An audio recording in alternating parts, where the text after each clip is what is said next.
Have you ever been outside, maybe in your yard or on a walk, and noticed something in nature that you didn't recognize, but you were curious about?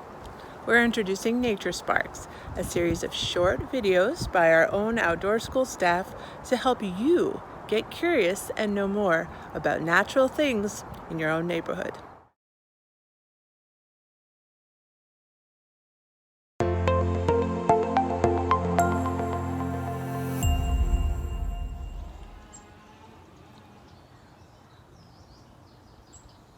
On today's Nature Spark, we're going to be talking about lichen.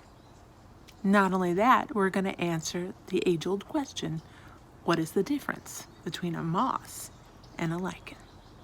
Stay tuned.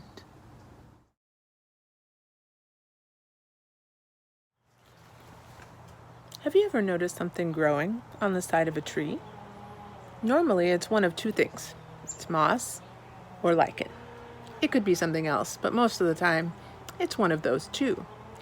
We're going to go ahead and get moss right off the table so we can talk about my favorite thing, which is lichen. So the first thing to understand about moss is that moss is a plant. It has tiny, tiny leaves, and it has roots,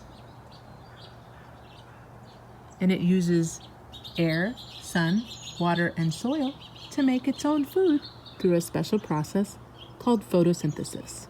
And the plant does that all on its own. It's a plant. And even if its roots don't go very deep and there's not a lot of soil, it's still got roots and it's still using the soil to help create food for itself. Moss is a plant. So this is a lichen, and it's one of 4 different types of lichen that we'll talk about today. And the main difference here is that a lichen is not a plant. A plant is its own singular organism. Lichen is actually 2 different organisms. It's algae and it's fungus.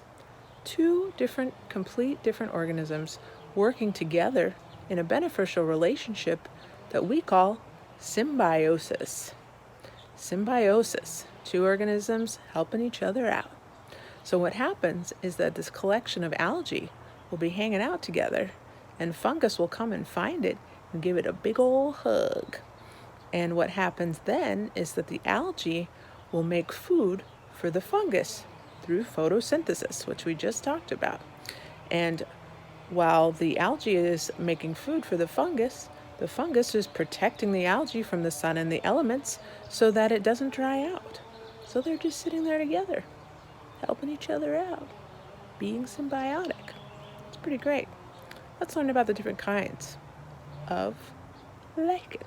So the first type of lichen is called crustose, or I call it crusty lichen. Easy to remember.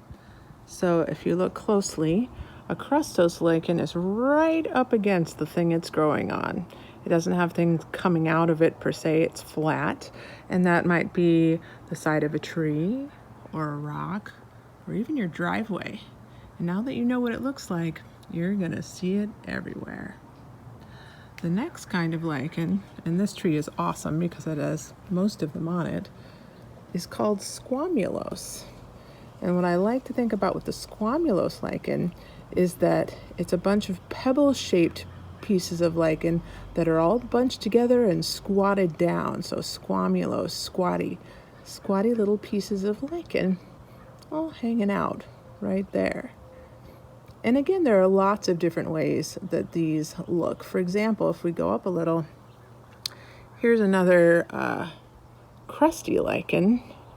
We have some in some different colors. So it's really just about how they grow, whether they're flat or they have some texture like this right here. So the next one, we're just going to keep cruising. This is the foliose lichen, and we know that it's the foliose lichen because it has little leafy things growing up out of it. It also is mixed in with some, that's right, it's moss, but it's growing around. They're not together, they're just hanging out. So the foliose lichen, there's so much here, it's so cool. Has leaflets on it, as you can see right here. So many leaflets, awesome. So the last type of lichen is the fruticose lichen. And when you think of it, you can think of fruit, and that fruit can come off the tree and still be okay on its own, like an apple or an orange. And the fruticose lichen doesn't have to stick to the tree. It can come off and be its own thing. And some of the most common ones we see here in the Pacific Northwest, especially growing off of trees, are a witch's hair and old man's beard. Big, long, stringy lichens. And I'll put up a couple pictures of those in a minute. So we have the 4 kinds. Do you remember what they are? We have the crustose, or the crusty lichen. We have the squamulose, or the squatty little ones that hang out together. We have the foliose, which has the little leaves all over it. And we have the fruticose, which can hang out all on its own. So those are the 4 types of lichen. Let's take a look at some photos.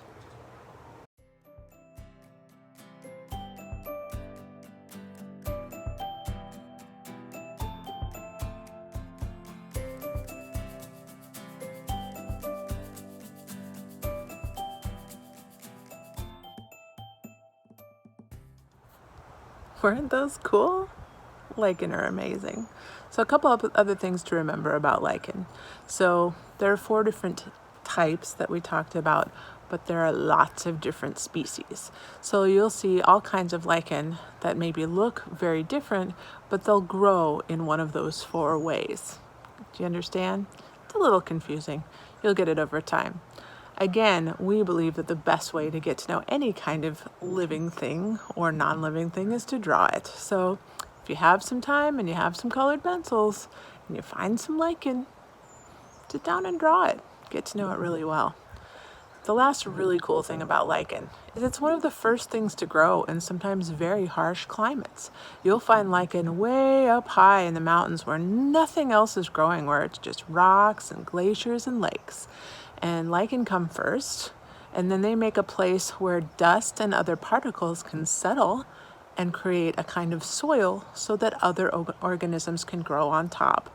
And so maybe after lichen, there'll be some kind of moss or other tiny plant, and then other things will grow as more soil and more organic matter build up. It's really incredible. So when you're trying to remember those 2 organisms, there's an easy way. Do you remember what they are? It's algae and fungus. And one of the easiest ways to remember is Annie algae and Freddie fungus got together and took a lichen to one another. So when you're out taking your walk or hanging out in your own backyard, look for some lichen. They're really cool. Thanks for hanging out on our Nature Spark today. Take good care. See you next time.